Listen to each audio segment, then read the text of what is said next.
Good afternoon. We're fresh from the premiere of Vibrantea. I'm joined by some of the lovely filmmakers.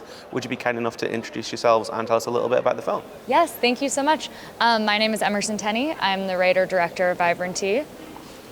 And I am Arantxa Chavarri. I'm the art and animation director of Vibrantea. Vibrantea is a hand-drawn animated short film, as you can tell from the poster, and it follows Lynn, our protagonist, as she explores what it means to rediscover vibrancy after you've experienced a loss. Cool, thank you. Being an adult's really hard, right? Like, you talk about rediscovering being an adult, but this character's journey feels very nostalgic at times, as in her only joy is in the past, and now she's re-experiencing joy ultimately. Is that a nostalgic feeling, or do you feel that she's genuinely moved on and the joy that she experiences is in her new world here and now? Yes, I hope that the rediscovery of vibrancy comes into her real world. Of course, it starts off remembering times from her childhood in the past. And I think what I was interested in is how initially I think she's mistaking those experiences with the things she was doing with dance. You know, she thinks that that is what was bringing her life color.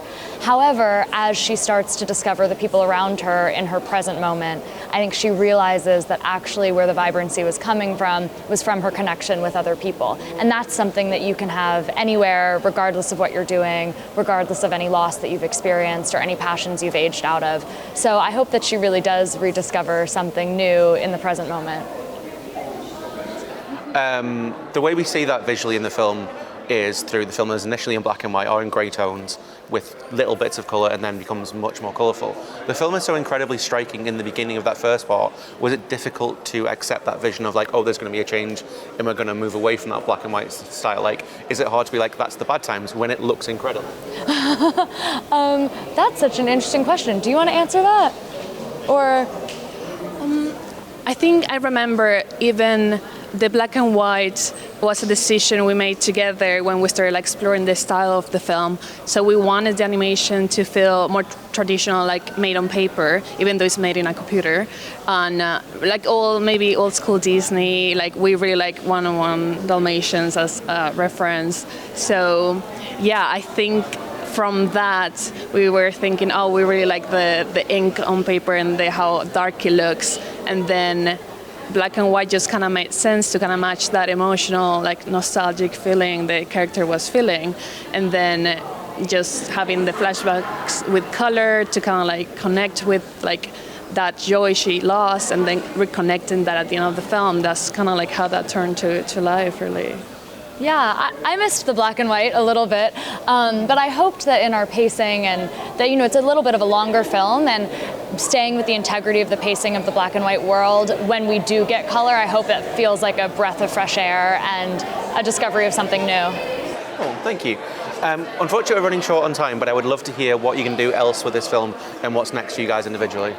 Yeah, else with this film, we are screening at a couple other festivals. We have one in Los Angeles coming up, Justine Bateman's festival, Credo 23, and the Vashon Island Film Festival in the end of the summer.